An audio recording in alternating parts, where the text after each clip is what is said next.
episode of Surviving the Survivor, we bring you the best guests in all of true crime. Don't forget to subscribe and smash that like button. Here's your host, Emmy Award-winning broadcaster, Joel Waldman.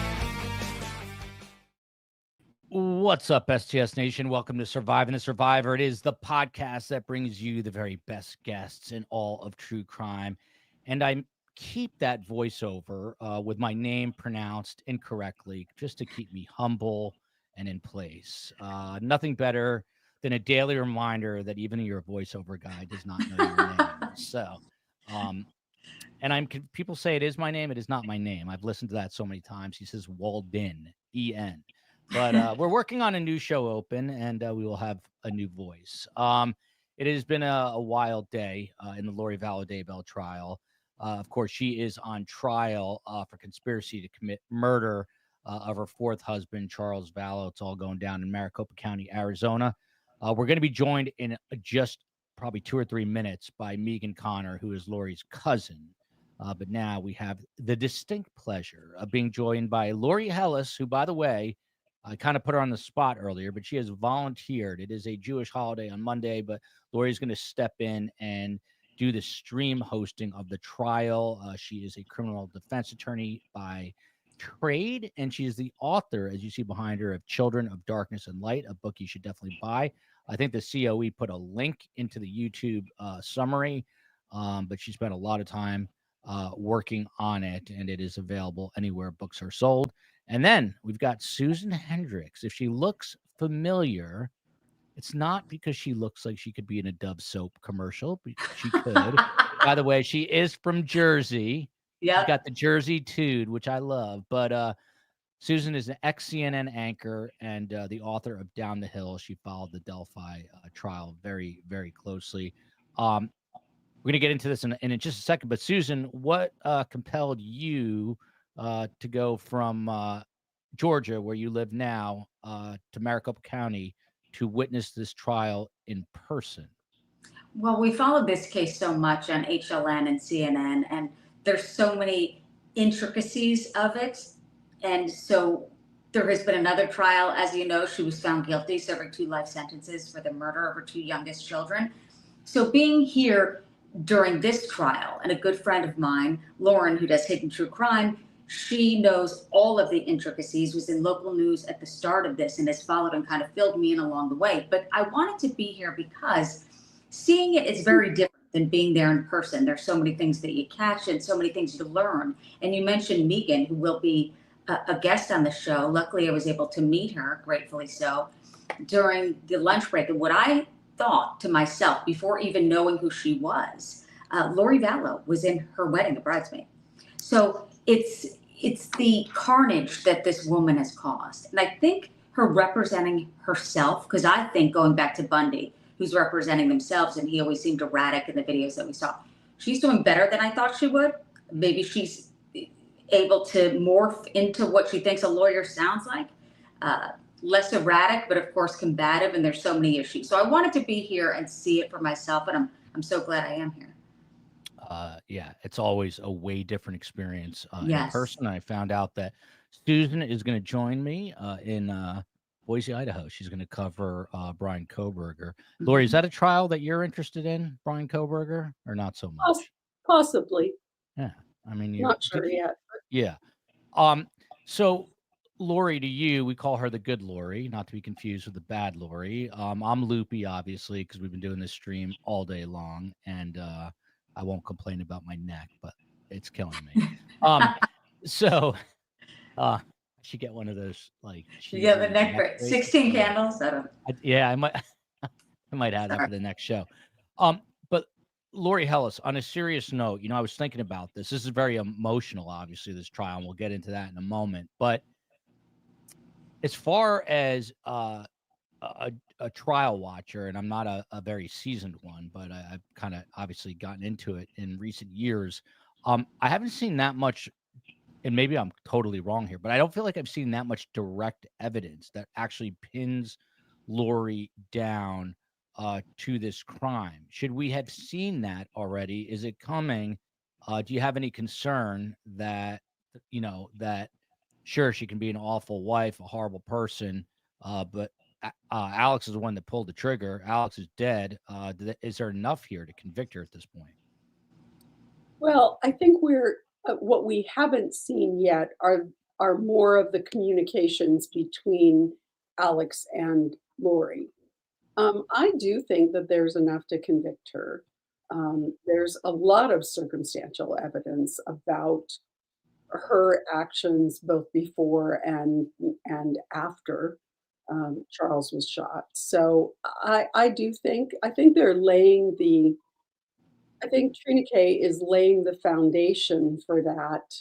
And she's doing it pretty methodically, and she's getting away with a few little things because Lori doesn't know enough to object. So she's getting away with a little hearsay here and there, and a few other things that a more seasoned advocate would object to. So I think we'll get there. Circumstantial case, I always say it's kind of like a chain, and you have to connect the links in the chain, and sometimes there can be a link missing, and you can still make the connection that this series of events happened. So I think we just need to wait and see how the prosecutor goes through it all. But I've been with the facts of this case for 5 years, and I definitely think they have enough to connect her to the crime. It's clear that Alex, and they didn't really get into it, but Alex had a traumatic brain injury as a teenager from an auto accident. Sorry, so he was fairly impressionable, and Alex never would have shot Charles Vallow had it not been Lori behind him, goading him along. So after that accident, what happened to him? Like cognitively, he had a decline. Did doctors? Will doctors testify about that? We're going to hear that in this trial. Is it important? I guess it seems like it is. Well, you likely will hear some family members testify to it, and you likely will.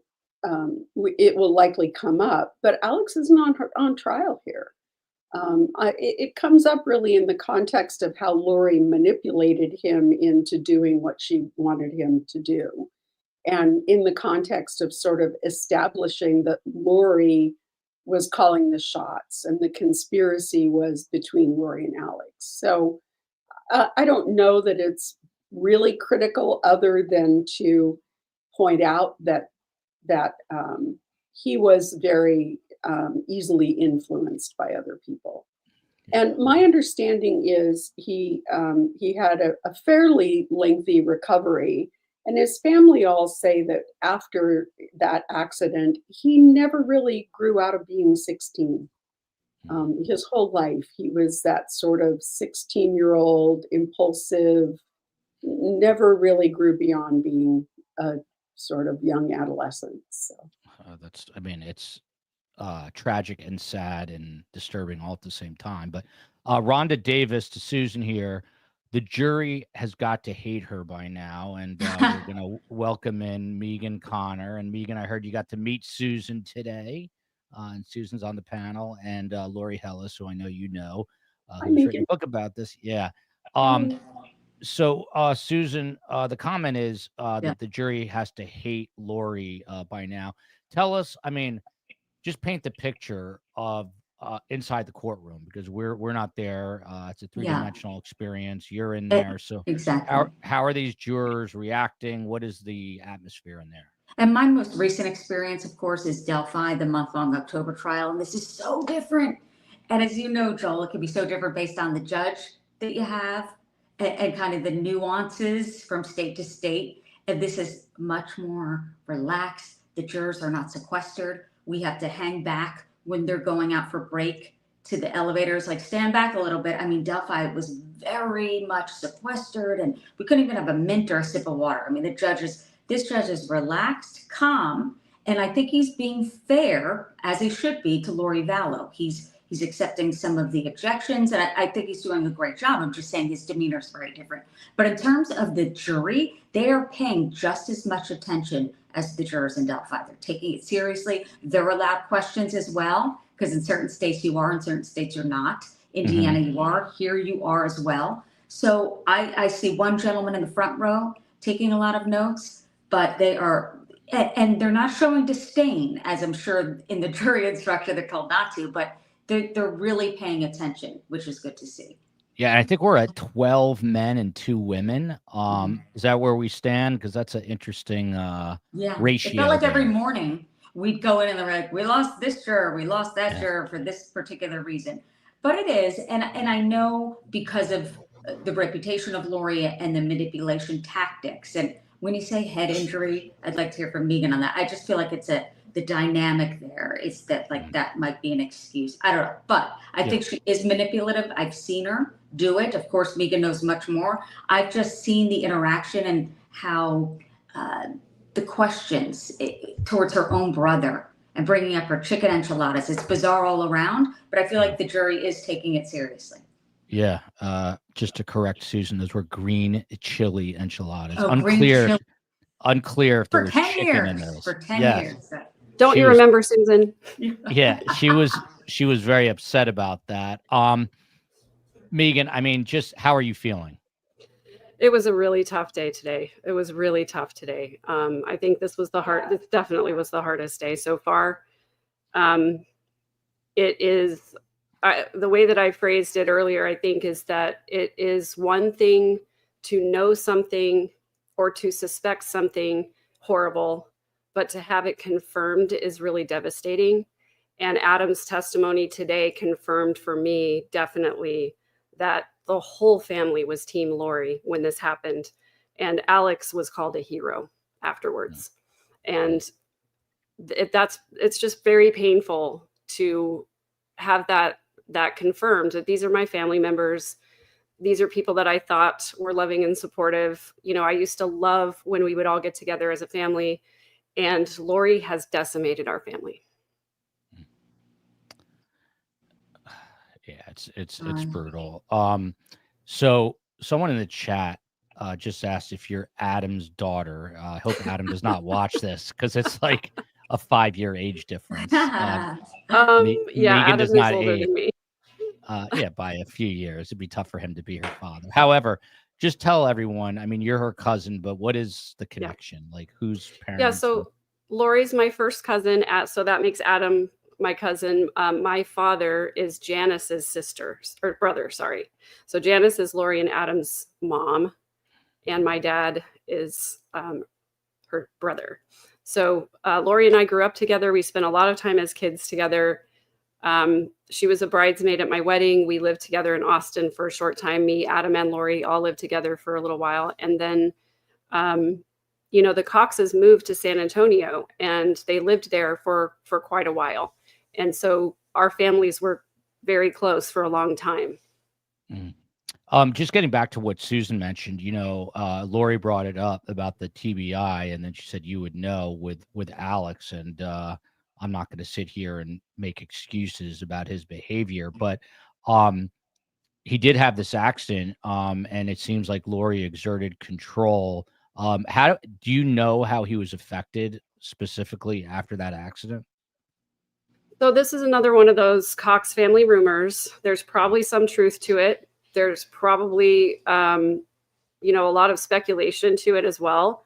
Summer was the one who noted that he did have a really terrible accident sometime around when he was 17, I believe. But I don't know much more than that. And I did know Alex before then, obviously, but we were kids, and I didn't notice any really big changes in him from year to year. But he was always just very odd, very off, and he never held a job for very long. He wasn't, I don't think, really capable of forming attachments with people. He didn't really seem to be empathic, but he was very funny. He was a natural comedian. He did lots of voices. His stand-up wasn't very good, but in family settings, he was able to take whatever it was that we were talking about and turn it into a joke that we would all laugh at.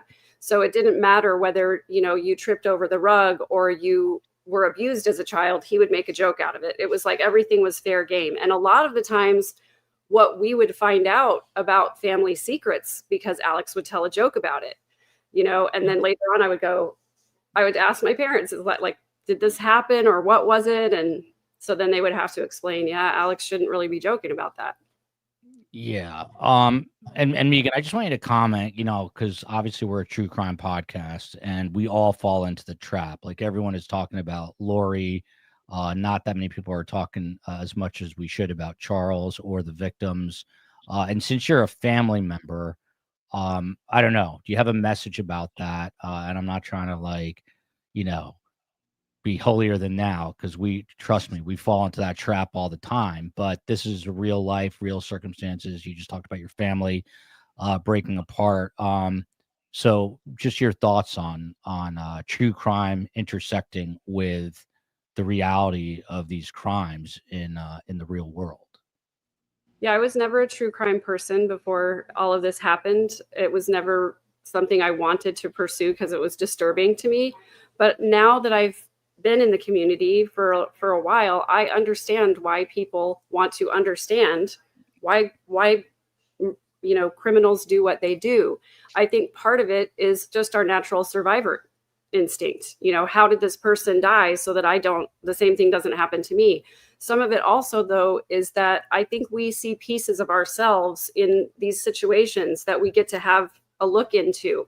And so I think when people are consuming true crime for those reasons, to try and understand human behavior, I think that is a really excellent pursuit, actually, because there is not that fine of a line sometimes between someone who's a criminal and someone who's not. And that's the reason I started speaking the way that I did about Lori, is because when this story first blew up and she was about to go to her first trial, the news media was all saying, oh my gosh, she used to be the cupcake mom. She used to be the cheerleader. She used to be the primary chorister. And then she met Chad Daybell and snap, she turned into a monster. And I was like, nope, that is not what happened. She has always been this way. And now I'm just really passionate about teaching people how to identify manipulation and control and how to defend against it. And so that's sort of the lemonade that I've turned this into. But ultimately, at the end of the day, what I really wish would happen, and I know it's never going to, I really wish that we would refer to the cases by the victims' names and not by the perpetrators' names, because that feels important to me. That's the way we really should do it. And I know that if enough of us do, then we can make that change. And I would love for that change to happen. That's an amazing point, and we will work to do that here at STS COE. I hope you heard that. COE is loading in some clips, and there's one already there, but I'm going to go from down to the top here. Susan, there was a comment that I just saw, and I hadn't heard anything about this, that someone was asking if Lori stood for the jurors when you're supposed to stand. Was she acting properly in that regard? Was she standing? That's a good question. That's a great question, because the media, we file in first and we're kind of in the back rows, which is different than Delphi. Everything's got a different, and it depends how every judge runs their courtroom and every state does. So we're in the way back, and I'm kind of short. So it was hard for me to see, but I would guarantee, I don't know if Megan knows this, she seems to be a rule follower to where she's going to do what's right to appear a certain way. But I'm sure she did, because it appears she's following certain rules to the T. And maybe it was that Dateline interview I saw with her where it appeared to me she was off the rails. I expected that here, and I haven't seen that yet. I mean, in some of the questions, maybe it's the way she's asking them, but my opinion, based on what I've seen so far, is that yes, she's going to follow the immediate rules. But meeting Megan today, it was wonderful, because meeting the family members, and she's so right, Megan, you're so right about saying, like, I've learned that through CrimeCon, like, it's really about connection. And like even BTK's daughter, Joel, I know you know her well. It's like connection, like the abuse that her father, what happened to her, and you could connect it. Even people who go there to meet these people, you don't really get it until you're in it. And then once you're in it, you're like, oh, okay, people can lean on each other here, and that there's something positive here. But that's also, Megan, an excellent point about the case, calling it more about Charles, less about her. By the way, Megan has a podcast, Midlife Revolution, and someone is asking if you have a book, which you do, right? It's something with walking through the fire. What is the exact I do. title? It's called I Walked Through Fire to Get Here. And it was pretty much self-published. It's the story of how I healed from my abusive childhood. It has nothing to do with Lori. But actually, I just got an offer from a publisher to republish it with an actual publishing company. So I'm going to revise it. It was not well written because I did it when I was still in my healing phase. And so I have a lot of work to do to get that back out there. But I'm in talks about a book about Lori, but I don't know. We'll see. Yeah. Aria Dakota Grimaldi Lane with a great name. This is true. Adam was really good on the stand. But before we get to Adam, let's just go kind of backwards, Lori Hellis, and start with Kay Woodcock. She's a very larger than life presence. I've met her. She's super sweet. And she was going to take absolutely no you know what from Lori Vallow.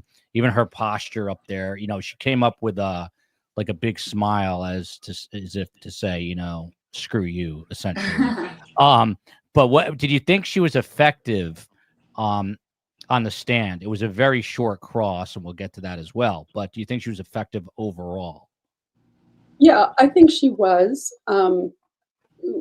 When you're putting a trial together, you try and create some emotional peaks so that it's not all just dry cell phone and police officer fingerprint experts, because that stuff gets hard to sit and listen to.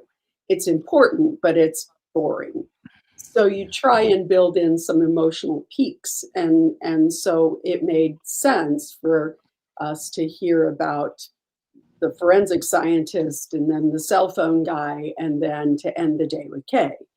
And I thought that was very effective.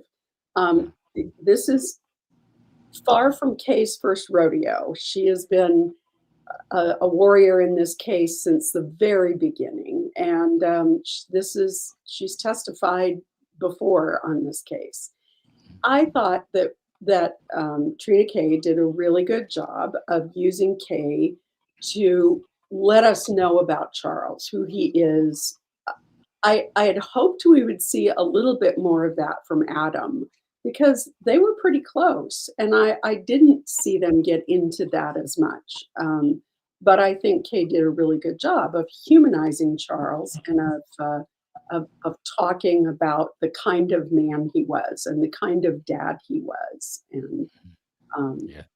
And to some extent, I thought that Nancy Jo yesterday did some of that as well. That she was great. She was great, and she was able to say, I didn't know this man very well, but he had a really compelling presence, and he was funny and fun, and he seemed like a really nice man. How many guys his age do you meet that are completely devoted to their 7-year-old autistic son? So she went a ways to sort of humanize him as well. But for sure. And like I say, Kay's been down this road often enough that she was ready for Lori to cross-examine her. And I think Lori wisely decided discretion was the better part of valor and kept it short. Yeah, that was probably a smart move, actually, on her part. From Natasha Freeman here, and I love all the new names. I see my friend Wesley John Holmes, who said that Kay made Lori look small, hence the short cross from Lori. But Susan, to you, does the jury know about the kids? So obviously they're taught, it's a weird thing being a juror, because especially in Connecticut, where they don't even have opening statements. And we learned that. Watching all the Fotis Dulo stuff. But here, what do we know, like what the jury, we assume they know very little, but when they're talking about JJ and Ty Lee, Do we know if they've asked about these kids? What's happened to these kids? Where are these kids? Who are these kids? What do we know about that? And during jury selection, it's have you ever heard of her or maybe, and even the jurors, you have to hand it to them. They're taking it very seriously. This was not today, I believe it was yesterday, where one of the jurors wanted to meet alone when everyone was in there, but not the rest of the jurors. And he said, I remember seeing that body cam footage of at the house that day. And when Lori showed her license, it's something I remembered seeing it, but not much about it. The judge said, thank you for sharing that. But anything else that you remember? No, not really. So I believe still that our system works and that they're being honest. And there are some people who don't want to be on there, but say, hey, there are people who have hardships. This is my duty. I'm on here. I believe that they don't know. And I thought about it because I have to separate myself from everything that I know and what I do, to where if my mom was called on this jury, she wouldn't know a thing, nothing, not a mention. So I think there are people out there who truly don't know, but it's been mentioned. I heard Tylee's name and I'm thinking, does the jury have any idea? But no, I think they take it seriously. And does that mean that now, and as attorney, you could answer this? I can't, like, can it be brought in and will it be brought in? I don't know. Lori, what about that? And then I'm getting back to Megan, but Yvette here, Yvette says, Kay said JJ in the past tense. I hope more gets revealed. I mean, jurors are smart people. Someone's going to pick up on that. Yeah, it is a bit of a tightrope because the prosecution can't bring in prior bad acts to prove that Lori acted in conformance with her bad character. So the prosecutor can't say, well, she's already been convicted of 3 counts of murder in Idaho, so she must have committed this murder. So early on in pretrial motions, there was a lot of discussion about how the judge was going to couch that.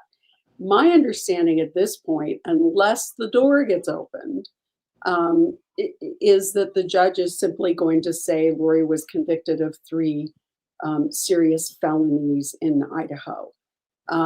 Yes, they are talking about JJ in the past tense, and the jury can draw what they can. But the judge is going to go out of his way not to prejudice this jury by giving them that information. And I don't think there's any way as a juror you couldn't be prejudiced by that. We saw in Lori's Idaho trial, the judge said, you can bring in the information about Charles Vallow's death because it showed a plan and motive and some other things, but it couldn't be used as evidence of a bad act or character for Lori. But the judge wouldn't allow the state to bring in information, the information that Lori had been indicted in this case, in Charles's death. So the jury heard about what happened to Charles, but they were never told that Lori had been charged in his death. Yeah. Megan, there's a comment here that I kept up from the Montana Mystic. I love that. Leanne. Megan, I'm brand new. Welcome, by the way. A lot of new names, and I love it. Watching you grow, watching you become so aware has taught us all and inspired us so much to be a bigger, better person. I will follow you and support you. Well, there's so many people, and there are a lot of victims as part of STS Nation. But what's it mean to you, if anything, that you're getting all this love in the chat, as is your family? And I'll couple that with, and I think I can share this. Colby Ryan has been in court. People know that, and you kind of texted saying it was tough to get out of there because everyone wanted to speak to him. How is he holding up? It was a tough day for him too, as I think, he was very quiet this morning. But, we did get to talk in the family room behind the gallery there for a little while, in between going in and out of the courtroom. And he seemed in better spirits this afternoon. It was really good to see him. I haven't seen him since he was a teenager. So it was really nice to see him. It's a little bright spot in this terrible day. But I don't know. I forgot what you asked me. Sorry. The other one about getting the love. Okay. I told my channel members at noon that I was going to be here. So some of these new names might be from there. It's really, really nice to see the love and support. It really does mean a lot to me. And I can't respond to every single comment, but I really, really do appreciate it. And it makes me feel a lot less alone. So I do appreciate it. Yeah. And, you know, it's one thing to watch on TV. It's another thing to be there. But even if you're watching on YouTube, even if you're watching here, it is emotionally draining. Because you're watching real people in real time, going through the pain of reliving this. And with that said, I'm going to play now. This is Kay on the stand just a short time ago, talking about how she found out that her brother Charles had died. So let's watch this and we'll get the reaction. Did you learn that your brother? Sorry, this always was dead? There we go. It was on July the 12th. I was at a nail salon in Lake Charles, my granddaughter and I, and I got a call from his oldest son, Cole, and he said, "Hey, what is going on? I just got a text from Lori, and she said Dad's dead." And I said, wait, what did you just say? And he told me again, and I said, something's wrong with that. That can't be true. And I said, have you tried to call her? And Cole's like, yeah, she won't. I'm trying calling. She's not answering. He was freaking out. And I was like, okay, Cole, just give me a minute. Let me think about this. Let me see. And I'll call you back. I promise, as soon as I can figure this out. So I called my husband to tell him. And he said, okay, well, I told him that what the Cole said, and he said, hey, let me call you back in a minute. And so I was still at the nail salon trying to get out of there. And he called and he said, he's dead. I Googled him and he's dead. Alex killed him yesterday. And I mean, that was just like, it was horrible.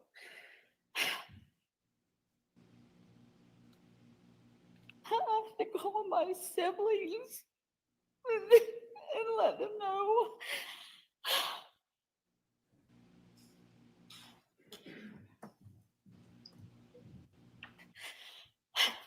Thank you. And everybody was freaked out. I didn't know what to do. But I did call Cole back and let him know that it was true, and just was telling him, let's keep in touch. You find out something, I find out something, we'll let each other know. And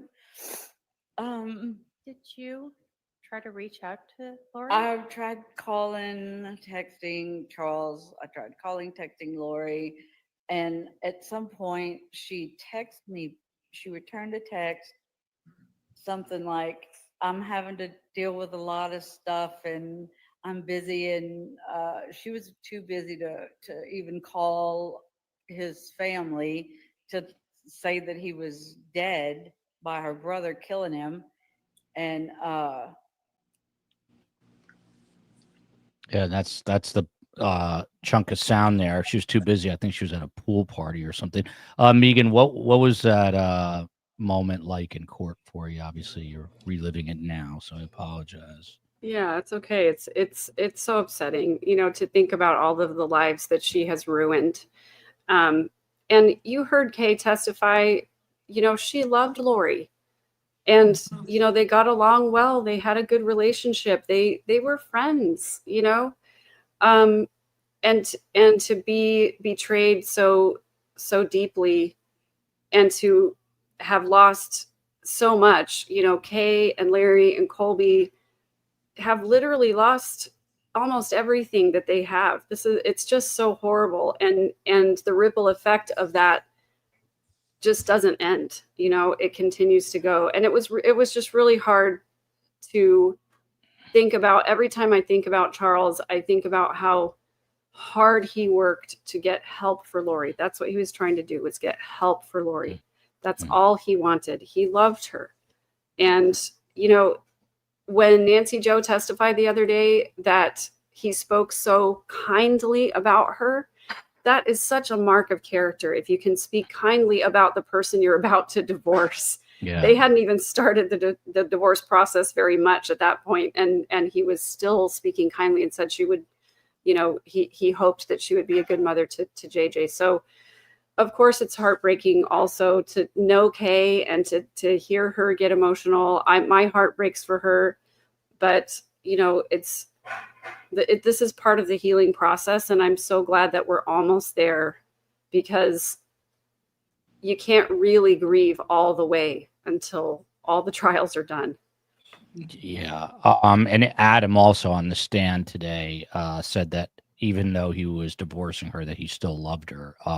Yeah. Which is the cruel irony, like Megan said, is that he was trying to help her. Susan Hendricks, you and I are both quote unquote journalists. I don't know what I really am anymore, but that's a whole other issue. That's that's a daily identity crisis that I live with. What do you? So you know, you get the psychologists and the therapists, and they've always got a label, narcissist, this and that. My dad was a psychiatrist. What in your opinion here, your estimation, what is going on with Lori Vallow? I mean, is she missing? I mean, she's obviously missing a screw, but what do you think is really going on underneath it all? Learning so much from Megan too, because who's closest to the people? The family members. They're going to know way more. But I will say about Colby, how you mentioned, I noticed when he walked into court, because of course I know the story enough to know that's her oldest son and how close they were. And so he was walking in, and I could almost feel the tension. He was looking at his mom, hoping she would turn around, and she didn't. So my eyes are like laser fixated on Colby, and she's not turning around. She's giggling with her co-counsel. And I'm like, oh my gosh, all he wants, in my opinion, not knowing him, is validation. Like, Mom, what are you doing? And why is this happening? And I think that everyone wants answers. And she continues. And exactly like we heard Kay say, I loved her. I love Lori. And I know narcissists love that. I think she, without, of course, being a psychiatrist, there's something seriously wrong to the point of where her son, her oldest son, is behind her. And she's still fighting back and saying to Adam, how close are we really? I mean, it's just unbelievable to witness. And again, Megan, I give you so much credit for being in there, because I know you, obviously it's your family. You're going to saying what is happening, what's going on here, the dynamic. But I also love that you said this isn't one particular person, her husband that did this to her. She's always kind of been that way. So I'm fascinated by, did it start when she was young? Did something happen to her? And there's no excuse of, like, let's say something did happen to her when she was very young. Things happen to a lot of people and they don't turn out like her. But what's most fascinating to me, in the worst way ever, is that she could stand up there, full makeup, giggling, kind of studying the questions. I saw her interview with the local news reporter who I got to meet. She did an excellent job asking her questions. And she's like, well, there's a lot of women in here. I'm fighting for them. Okay, you're fighting for them, but your oldest son is behind you, just wanting you to look at him, and you won't. So there's so many levels of dysfunction that I've been able to witness and can't explain. Yeah. Megan, someone in the chat, and I have to ask this, obviously, said that Lori, and they played it back in slow-mo. I don't even know where this happened, that Lori reportedly gave Kay the bird, the middle finger. Did you catch that? Did you hear that? No, I was if it happened as we were exiting court, I was focused on listening to Kay and the prosecutor talk to each other about how that all went. And so I didn't notice I really haven't been watching Lori that closely. I didn't notice what she did. Once Lori and I made eye contact and I was aware that she knew I was there, I have not really paid much attention to her, other than I will say, while Trina Kay was on direct with Kay on the stand, Lori's hands were shaking as she was turning pages. She was scared. Mm-hmm. And what I wanted to say also about that is I think the reason Cross was so short was because she was unprepared. She did not know Kay was coming today, and she was unprepared to cross-examine her. She's scared of Kay. And I will tell you, people who have narcissistic traits hate people who see through them. And they're scared of the people who see through them because they call them out on their BS. Yes. Yeah, that's a great point. Lori, Hellis, to you, The judge, he has a really tough job here, actually. I was poking fun because he looks quasi miserable. So I was asking people if a lot of judges look miserable. Quasi miserable. I love it. But Lori, do you think, I mean, he's got to protect the record, right? So I feel like he's giving Lori definitely more leeway than he would a public defender or any kind of defense attorney. Am I right or wrong about that? That's absolutely true. And it's true in every pro se case. Judges are really going to bend over backwards to accommodate a pro se litigant. Last night, when Nancy Jo was on the stand and Lori was crossing her, and she asked Nancy Jo about what she and Charles had talked about and what Charles had said about her. And it was one of those like high school mean girl things where she was saying, what did he say about me? And the judge asked for a sidebar. We heard it because their little sidebar system wasn't quite working. And so the judge said to Lori, are you really sure you want to open that door? Yeah. And initially Lori pushed back and said, well, I don't know what, we talked about things means. But when they reconvened, she did not continue to press that. So I think that I think that Lori, there are teachable moments for her.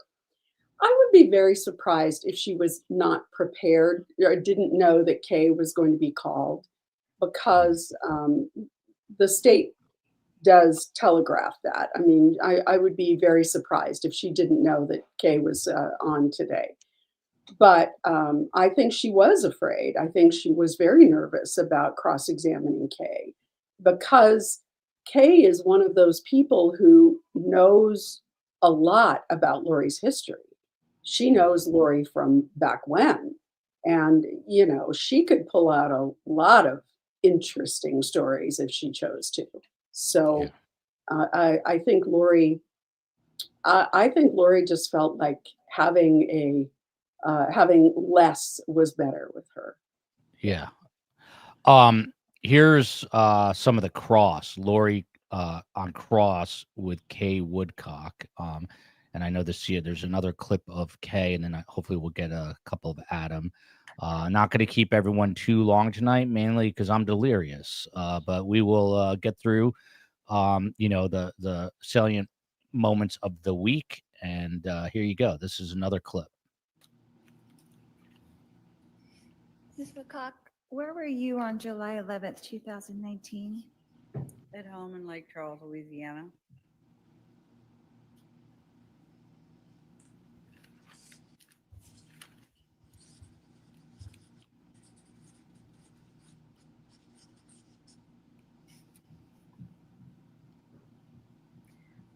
Were you aware at all of the relationship between Charles and Tylee? It was, let's say, it was a bit contemptuous. It seemed like there was always a lot of drama going on, and so that's all I knew. He didn't say too much about it, and I didn't pry.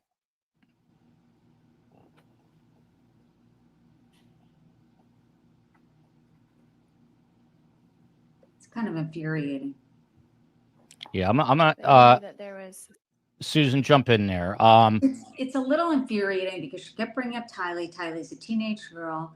Of course, Megan can speak on this, the relationship, but this has nothing to do with, in my opinion, I mean, come on. And in opening statements, it was infuriating to me, like almost acting like she's the savior. And I wonder if she did flip her the bird, if that's true, if the anger is that Charles was so smart that the insurance money she thought she was getting was she didn't get, which I'm grateful for that. But in terms of a teenage girl and bringing her up and acting like she's, if I'm right, if she was alluding to her being the savior, it's infuriating. I mean, teenage girls have problems with, I had problems with my dad at that. I mean, it's just, that has nothing to do with it. And for her to bring that up, it was bothersome for me. You had to ruin my night, Hendricks, by telling me that teenage girls now that have an 11 and a 9-year-old, I'm going to be tortured. Just By do the it. way, Just do it. you want to see my daughter? You go to. I'm very proud of her. She's My the daughter. cutest. The picture today I saw. Yeah, was the cutest. she Yeah. wrote a book in school, Wow. and the main character. CEO, you got to help me out here, but it's something Miss Stylish, and so she went to today was dress up day at school, and she went as her character as the main picture's protagonist. amazing. Yeah, so that's Surviving the Survivor. If you want to check it out. She wrote a book. Wow. Yeah, she's an author at 9. I did not force her to do that, by the way. Some people think I did.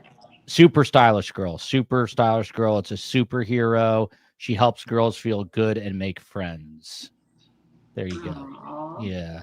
I told her to start a YouTube channel. She'll have like 30 million subs in 5 minutes. Excellent. You're right.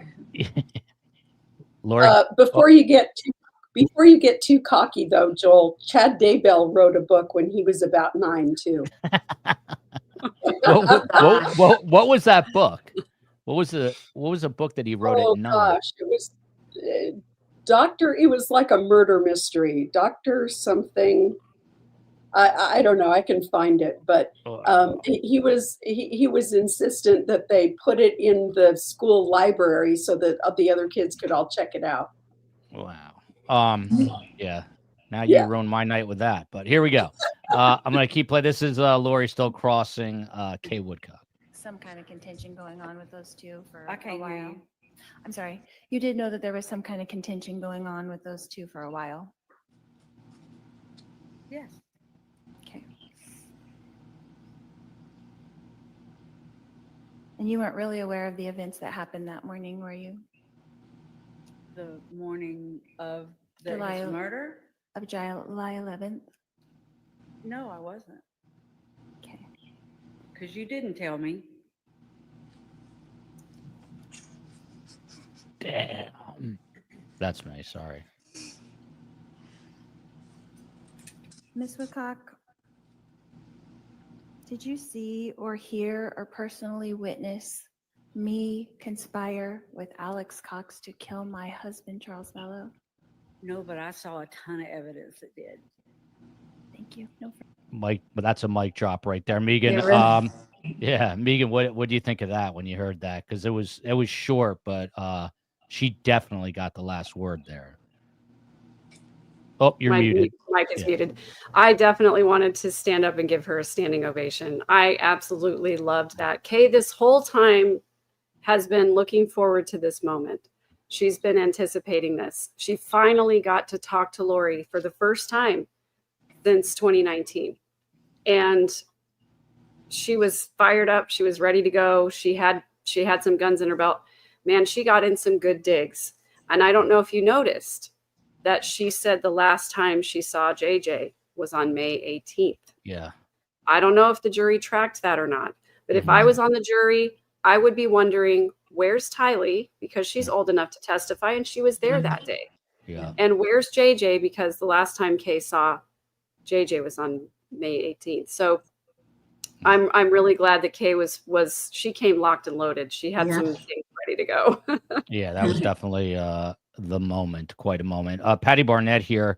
I love that her last words, no, but I saw a ton of evidence. I mean, Lori Hellis, I always think it's like the little things that are huge things, that jurors are not going to remember the forensic scientist that we heard today, because I already forgot most of what she said, but they're no offense to her, but I don't know how people have certain jobs, but that's a whole other conversation. It was interesting, but I couldn't sit in a lab analyzing alcohol levels in blood. It might get I don't know what would happen to me. I couldn't do it because I'm bad at science. But what about a statement like this from Kay? I mean, this is something that the jurors are going to remember, and if anything, it's kind of what's the word I'm looking for?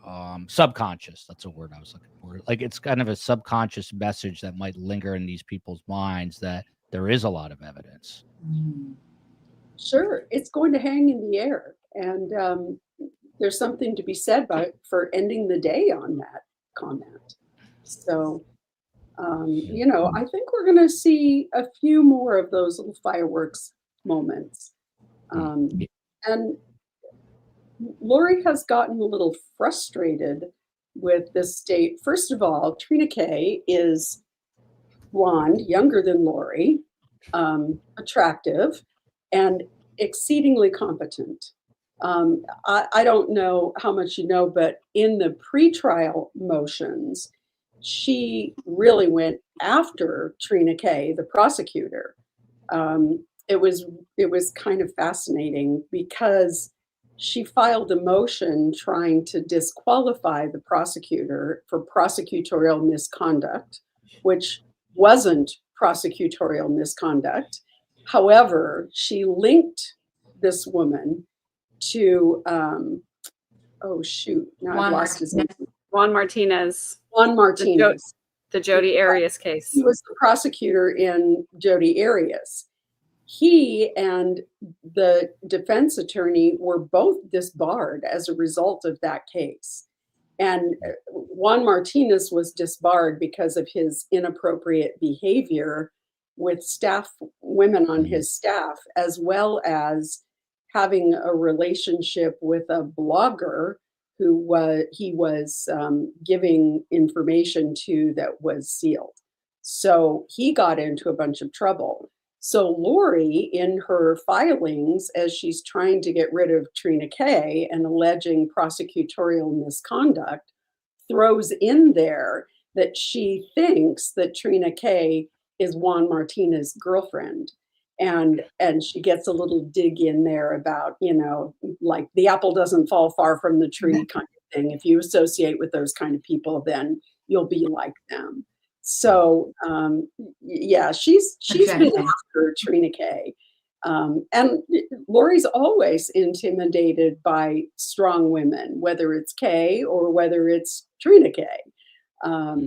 Yeah, she's out of her league and she knows it, but really trying to put a good face on it. Yeah. Susan, to you, she's getting a little bit of help, Lori. Like she's got, I think, someone, next to her. What is the dynamic there in the courtroom in terms of that? Do you see her? Do you see, because the angle that we see is always from behind and a wide shot. You don't see her reactions at all. But is she leaning on them in court for help? Yeah. Literally and figuratively. She leans in and whispers to them a lot. And then in furious handwriting, writes notes. I would love to see the notes. So furiously writing notes and then whispering and writing notes. And she did say this again on that one-on-one interview that she recently did. She just said that she's fighting for all the women in the Arizona prison. It's the worst. And they're innocent or proven guilty. They don't have good dental care, and she's fighting for them. And she says she's locked in a cell for 24 hours and she's been studying. So I do think she's a master manipulator who's very good at mimicking. It's almost as though she's watching the lawyer shows or just mimicking what she's seen in the past if they don't have access to see that. But she's absolutely leaning on them. And I think she's taking direction, which someone with that personality you would think wouldn't be able to. I think she knows, like, hey, you got to reel it in or just ask this. But of course, what Megan said, like she's scared of Kay. She's scared of a narcissistic bully, a sociopath. They're scared of people who stand up to them and they're going to back down. We saw that with her, but she has this weird affect. It's so strange of a giddiness and like these weird, the judges had to correct her a couple times when she's kind of given her 2 cents after. She's doing a pretty good job, I think, but then doesn't know how to isn't an attorney clearly. But she's playing one on TV. She's mimicking it, but the attorney's being patient. And of course, you don't want this up on appeal. But she absolutely is using the resources she has. Yeah, this is an interesting comment. Ironic, 2 strong ladies named Kay Woodcock, and then Trina K going to bring Lori down. That's interesting. Mm-hmm. Megan, before I play the next clip, what you said is interesting. You said that Lori has always been Lori. Like you knew this. So you used to hang out with her when you were kids, I think. So at what age did you realize that she could manipulate her way through just about anything? Well, when we were teenagers, it became very apparent to me that what Lori wants, Lori gets. She would just persuade people to do things for her. And at the time, she was very attractive, blonde, the cheerleader, the family. She was kind of the golden child of the family. And she would she would just tell us what she wanted us to do or say. And those of us who weren't aware that we were allowed to have an opinion, like somebody who grew up in that type of a controlling family, just would go along with whoever the most dominant person in the room was. And I remember when I was a teenager, I went to visit them over the summer, and it was just me and my older brother. And we got there, and Janice and Barry had gone to Hawaii on a vacation. So the kids were home alone. They did this very frequently, by the way. They would leave their kids home alone. They would give a blank check to Stacy, who was the oldest, to buy groceries. They would give a bunch of cash to Alex to pay for gas money to drive everybody around. And they would just fend for themselves for a week or so while Janice and Barry were gone. How old was Stacy at this point? Stacy would have been probably 19 or 20, I guess. COE, get that check out. Our kids are old enough. 11 is fine. Go ahead. Yeah. Sorry. So, no, that's okay. So, we were alone. We were home alone, for the week, and it was time for joyrides. It was time to hang out and do fun stuff. And there was one night Lori wanted to go out on a double date, and she presented me with an outfit to wear. And it was nothing like anything I ever would have chosen for myself. My family was very strict, conservative Mormon, and these were California Mormons. So they were a little bit more lax with the rules and lax with the dress, especially. But I had a picture taken because by the time Lori got done making me over for this date, I was unrecognizable. I had bangs teased up to here. My hair was curled. I was wearing a really tight tank top with like a mesh black top and a black mini skirt, and more makeup than I'd ever seen in my entire life. So it was just one of those things, like Lori just did whatever she wanted to do, and people kind of went along with it because she was funny, she was smart, she was charming, she was persuasive. She came across as smart. Turns out we're seeing here, she's not really all that intelligent, but she has manipulation smarts. So, by the time she was a teenager, she was doing this manipulation. And then when Nancy Jo got on the stand yesterday, I fully expected exactly the way Lori acted, because she did the exact same thing to me when I went out on a date with the same guy she had dated a week prior. And that was when she discarded me and kicked me out of the apartment, and I had to move out because she did not like that. Whoa. Oh my God. So she's been this way for a long time.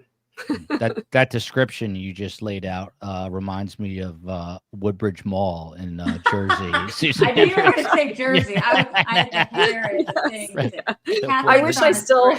Yeah. I wish I still had that picture. Maybe my parents have it. I'll have to ask them if they still have it. Well, if you have it, I'll put it up on Instagram. Mr. Mann here. One more quick question, then we're going to play some more video. And this is to Megan too. Grifters are always good actors. I've never believed the religious aspects of her crimes. It's all about the money with her. Is that true? Well, I think Lori actually does believe all of the religious stuff that she is saying. And I'll tell you why. Because I think she has formed this religious delusion because it goes along with her interior narrative that she is special. She's more special than everybody else. She's Jesus's favorite. Did you know that? She actually believes that. I really think she does, because if she had to break from that delusion and face reality, it would destroy her psychologically. And Judge Boyce in the Idaho trial noted that she had been diagnosed with delusional disorder with histrionic traits. And so we know she has some type of personality disorder on top of that, but it hasn't been specifically noted. But that completely tracks with everything that I've experienced with her and everything that we're seeing now. I've known people with personality disorders and narcissism my entire life. I've been surrounded by these people my entire life. I was raised by them. I grew up with them.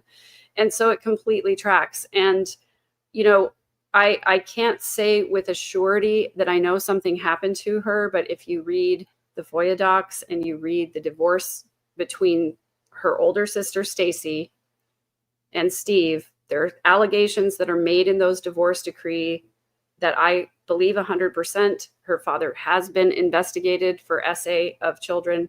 So I would not be surprised at all to find out that something did happen to her. But still, I was the victim of SA as a child. You know, you can blame your parents until you're 25, I think is something Dr. Laura Schlesinger said. It's your responsibility as an adult to go and get that stuff work. You go do the work. You have to go do the work, because when you don't, then all of those issues that arise from that bleed on to the people that you love and care about, the people that you're closest to. And one of the analogies that I've used before is that people with personality disorders are like a hurricane, and the people closest to them have to move all the time to stay in the eye so that they don't get decimated by the wind and the hail and the rain and everything that comes with it. And so it's our responsibility as adults to look at our dysfunctional relational habits and go and work on them so that we can be better mothers, daughters, wives, husbands, whatever it is. If we want to have healthy relationships, we have to do that work. And it's really hard. That is the most profound thing, sorry to interrupt, that I've ever heard. I think that you've done the work clearly, and she's not intelligent, but you are. And you're helping a lot of people. Sorry, I had to say that. No, it's awesome. Janice, where she's not obviously at the trial, I don't think, but what's she up to? Do you know? I don't know exactly. I know she lives in Utah, and she was there for one of Lori's hearings. Janice and Summer did show up to one of Lori's hearings at one point. From what I've heard from people who have credible information from multiple sources is that Janice does communicate with Lori, but they don't talk about the case. And I cannot imagine how Janice must feel as a mother. She has now lost 3 of her children. She's lost Stacy, the oldest. She's lost Alex, and she lost a baby at just 6 weeks to a congenital heart defect. And now she also has a daughter who is serving life in prison. So as a mother, that must be incredibly hard. However, I also have to say, I've watched her enable bad behavior for a really long time. And so I have zero empathy or grace for someone like that who has participated in the harm of children. I didn't know that about the kids. Also, I was going to ask you, because when Adam got on the stand and Trina K was asking him just about background, she said, "How many siblings do you have?" And he said 5, and then he changed it to 4. And I thought it was because of Alex, but it's probably because of this little baby you just mentioned. Is that right? It could be, but I think he was also saying there are 5 of us children, and he was including himself in that. Yeah. Oh, okay. I got a little confused on that. Just so that people know as well, I want you to know that the significance of Lori's iCloud address, Lolly Time, the baby that died, her name was Lolly. And Lori was the next child that came to the family after that. Whoa. That's kind of heavy. If you look at this, you got Lori Vallow's cousin here. And if you appreciate the content and what you're hearing, please hit the like button. Please subscribe.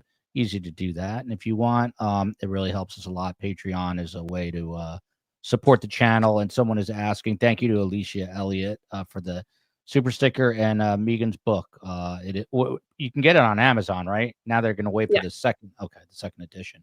Okay, so this is the final clip here of Kay, and then we'll play something from Adam. We'll get some final thoughts, and we will wrap things up because everyone, I think, is exhausted. Here we go. Before Lori knew she wasn't getting the money, she had him cremated, and he was mailed. He was a FedEx or whatever over to my office, along with his Letterman's jacket from high school and a couple pair of cheap sunglasses and 1 or 2 watches. It was just a few little trinkets. And Charles had a watch collection, and she just sent some crap. So she cremated him and FedExed him to you. Yes. Sent him to your work office. Yes. Now you're saying this is before she learned the life insurance policy was not going to be, she was not going to be the beneficiary. Did you set up like a service for Charles? And Yes, my family and I made arrangements for a memorial service to happen in Lake Charles on August the 3rd, which was, he was killed July 11th. So it took us a little bit to put it together, but we did. did you talk to Lori about having JJ come out for Charles's service? I think the last time I talked to Lori was she told us that she wanted, I asked her, what can we do in Houston?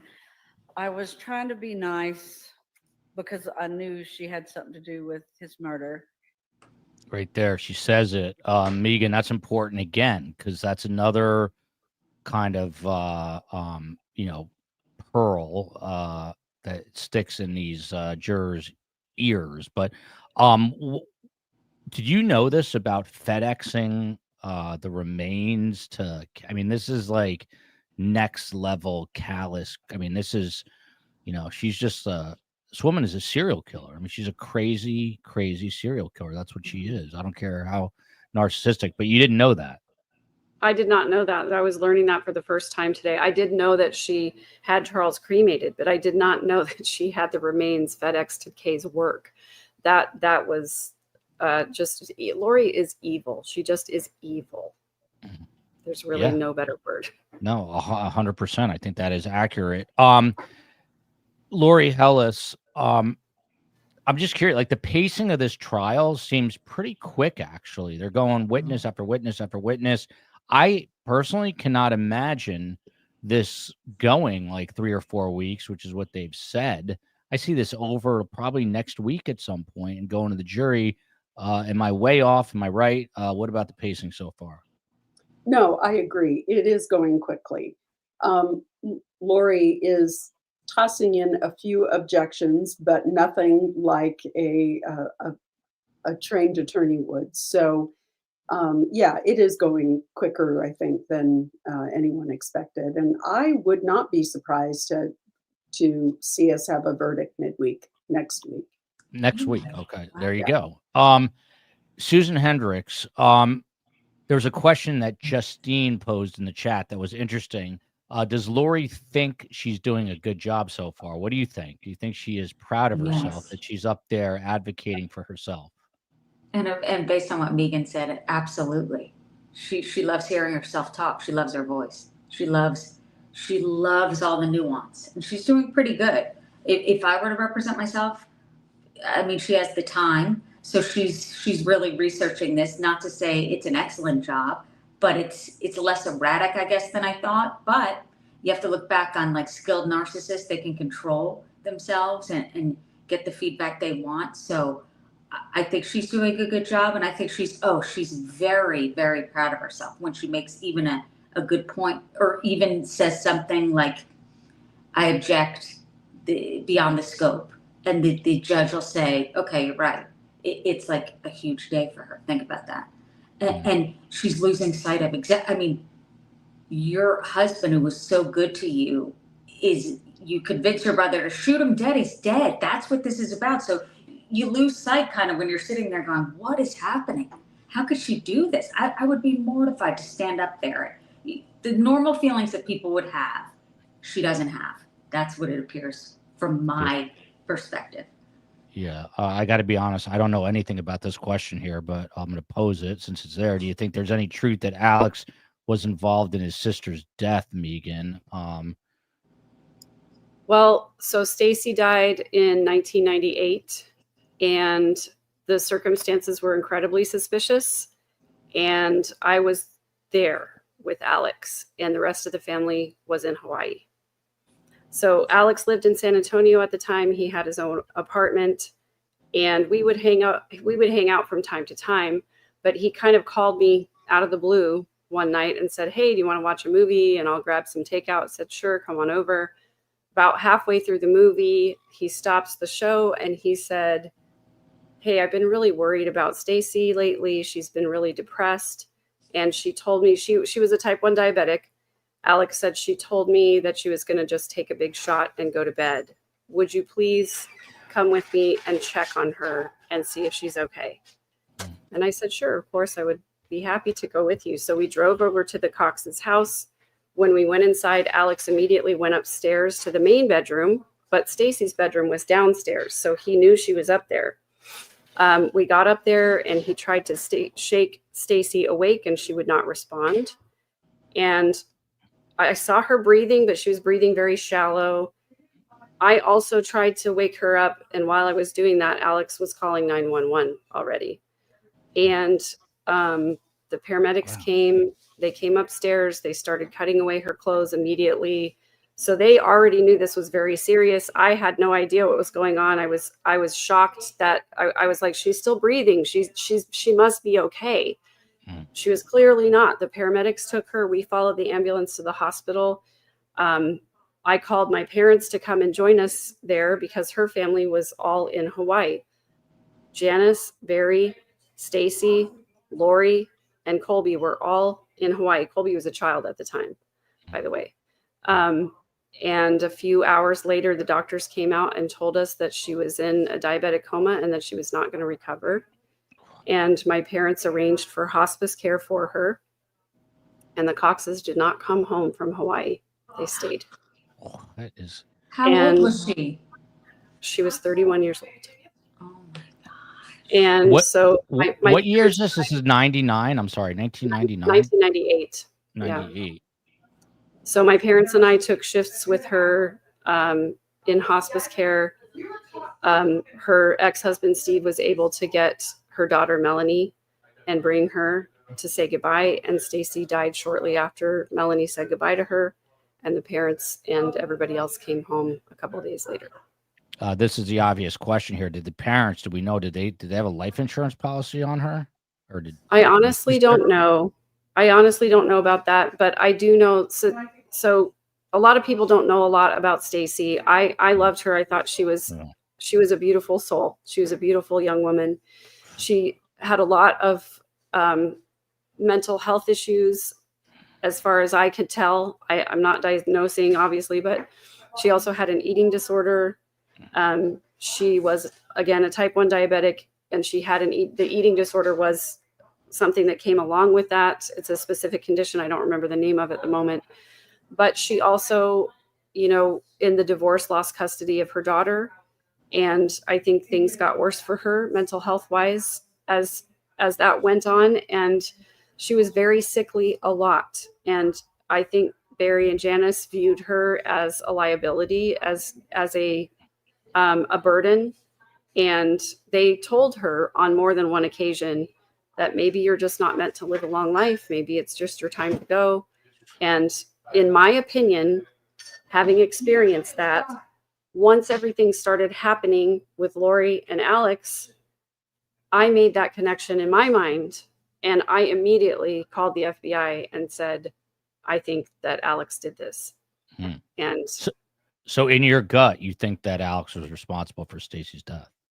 100%. That's my experience. I know there are lots of family members who disagree with me on that, but I was the only family member that was there.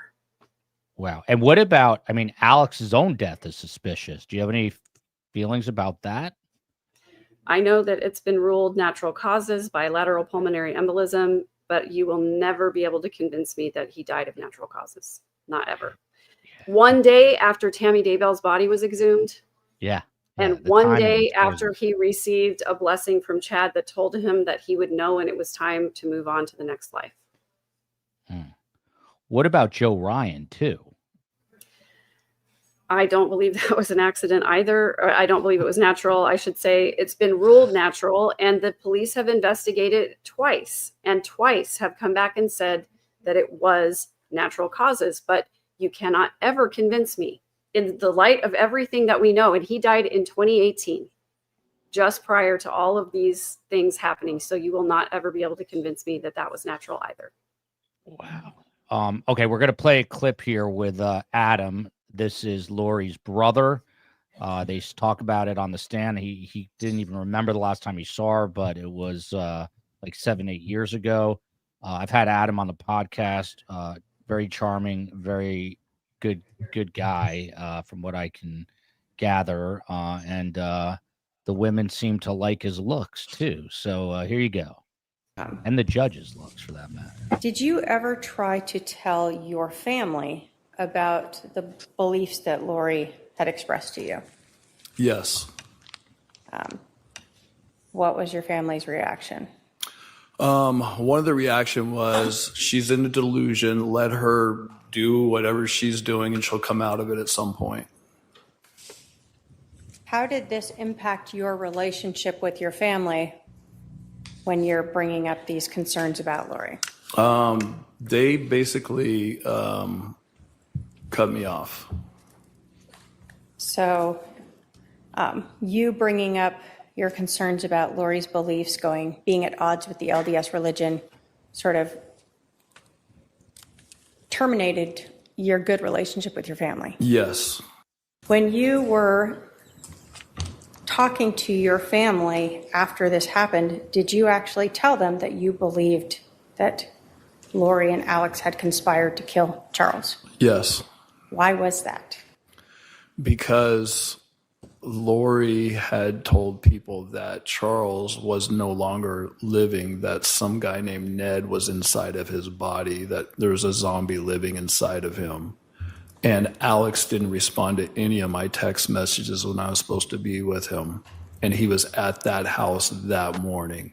Lori talking crazy about how she's a translated being. All these things all added up into that moment and that morning. Once I found out on Saturday that Charles was shot and killed, no doubt in my mind that they killed him. That's a feeling that I got. And you told your family that? Yes. No doubt that they killed him. So right there, again, the juror, I mean, it can't be any clearer than that. Kudos to Adam for getting up there and going through that. And again, very good guy. And Rex as well, who was with him, Grunkle Rex. Susan, for those who do not know, former CNN anchor, a Jersey girl, if I may say that. There's no HR to each other. We grew up 10 minutes from each other. I can say that. There's no HR here. I could never say Jersey girl at Fox News. I get fired in 2 seconds. Adam was a strong witness. Yeah, no doubt about that. And Susan wrote a book about the Delphi case, Down the Hill. You can find that anywhere books are sold. What was, when Adam was up there and he's talking about Charles is no longer Charles, he was Ned. I mean, it's insanity. And that she was translated into a higher spiritual state than the priesthood in the LDS church. You had to look over at the jurors. What was her reaction? Because this is the real crazy talk of the trial. They're leaning in. I mean, they're listening to every single word. And I quoted him this morning to someone right after his testimony because it was so impactful to me. I know Megan and I met each other soon after, but he said it's probably one of the worst feelings, I have my notes here, in my life. Yeah.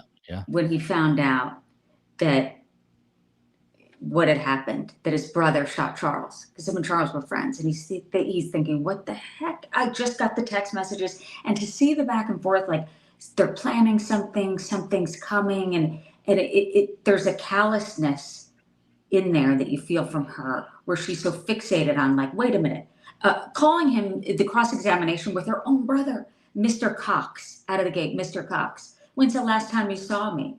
It's like, do you even know? Can you focus on why you're here? And you have no feeling about that.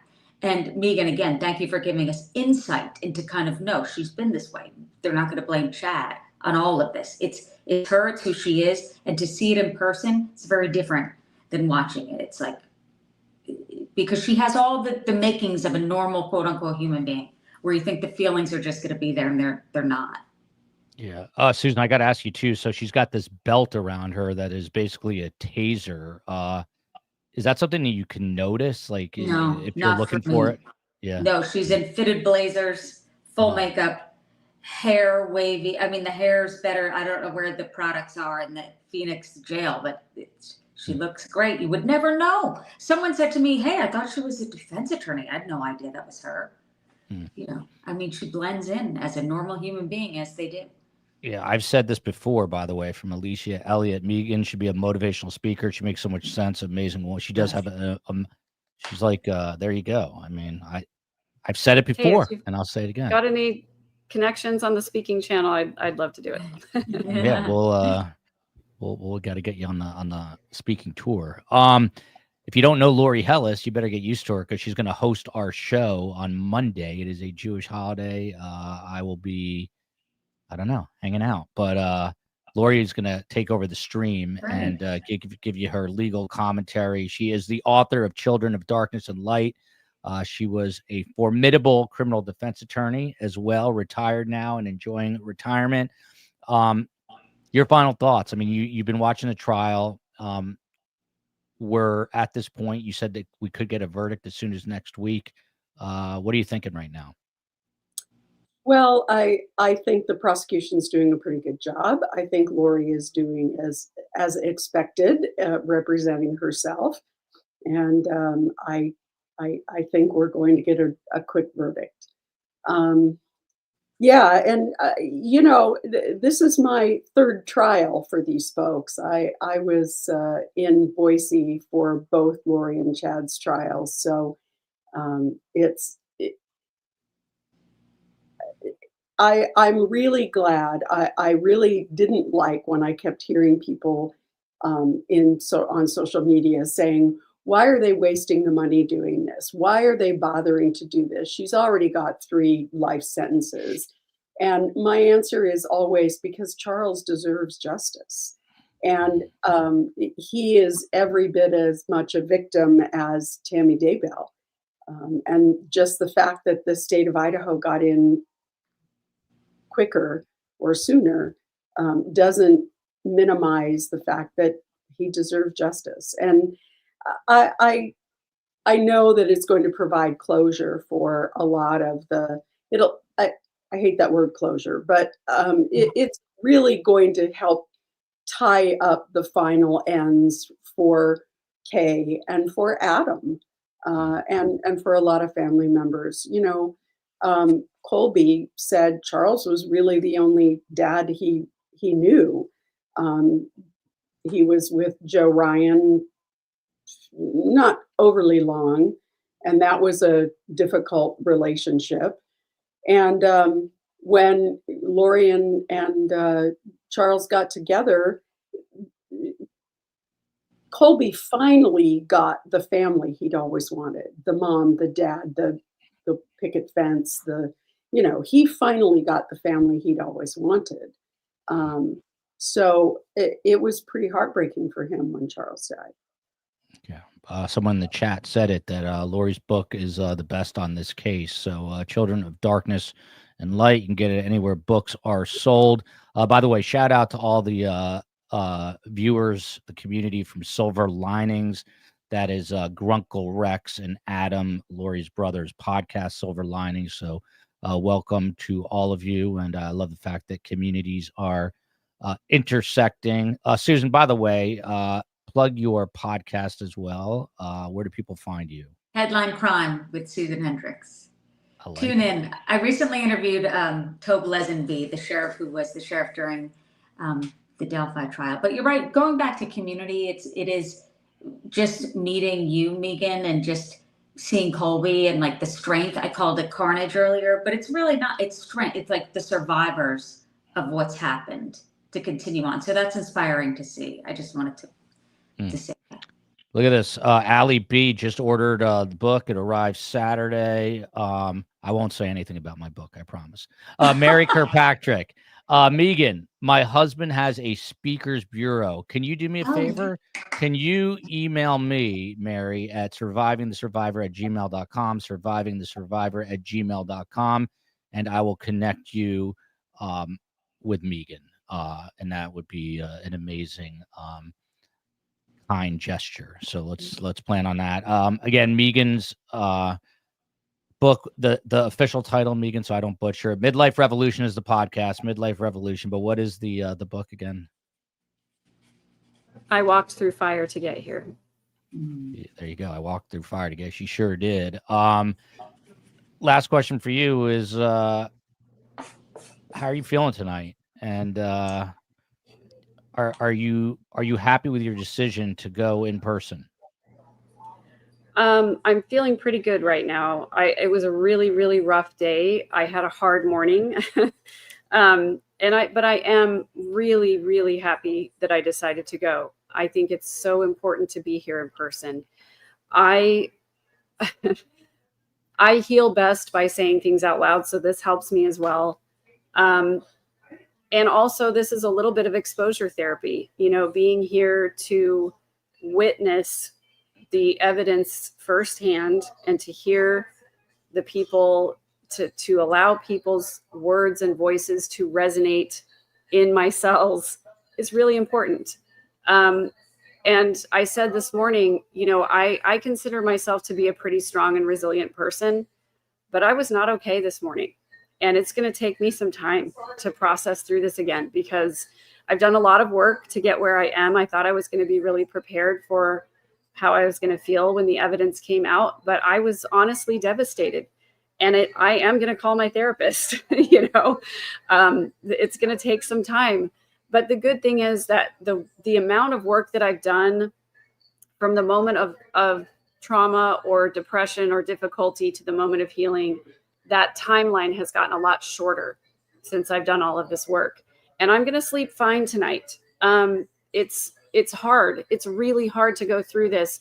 But the more that I allow myself to face the truth, the faster I heal. And I think there's a lesson in that for a lot of people. It's hard. None of us want to believe that our family members are horrible people. None of us want to believe that people we know and love are capable of doing something like this to people we know and love. It's incredibly difficult to wrap your brain around that and practice radical acceptance. But to me, that's the very best way to do it. For me, it's the only way to do it. Look at Dr. Vondick. I have to pull it up because it's a super chat. Look at this. I loved your book, by the way. Man, I'm going to lose 1,000 subscribers for this one. Listen, Megan, we love you here at STS. You got a platform here whenever you want it. I really appreciate you coming on, especially obviously after this day in court, which is a very emotional day, and also just during this trial period. So whenever you want, you are a guest of the show. This platform is for people like you, people who need to get the word out. Kathleen, thank you for your work. Megan, and I'll get that. We'll get that email, and we'll get you hooked up with a speakers bureau. If you're not publicly speaking, who else would be besides Susan Hendricks and Lori Hellis? So we will we'll work on that tomorrow. By the way, the COE told me something about some hearing. I don't think it's happening. Do we know anything about a hearing regarding this case tomorrow? Anything? It was about some cell phone footage, like that. But is it happening? Is there going to be a hearing tomorrow? I don't think so. It was because the judge said this. He's so diplomatic, but he said, "Look, this is too far along. This is the normal discovery argument that should have happened months ago." So no. Okay. So no hearing. But guess what? Just when you thought true crime was coming kind of waning at the end of the week, the Menendez brothers resentencing. Yep. Their hearing is tomorrow. There's no cameras, but we're going to cover. There's going to be a circus out there, and those of you who know, who watch the show, I have kind of a personal connection, having played tennis in East Brunswick, New Jersey, with Lyle and Eric. We know the same tennis, the Nassau Tennis Club. It's great. So. I'm going to be all over that. We'll bring you live coverage of what happens at that resentencing. Until then, love you, America. Love you, Phoenix, Maricopa County, Jersey, Idaho. And what state are you in these days, Megan? Are you in Texas? I live in Texas, but I'm here in Phoenix. And if you're bored, you can head over to my recap right after this. Oh, there you go. Wow. I can't believe we're going to do a recap. Check out Megan's recap. And we will see you next week on the flip side. Have a great weekend, everybody. Good night.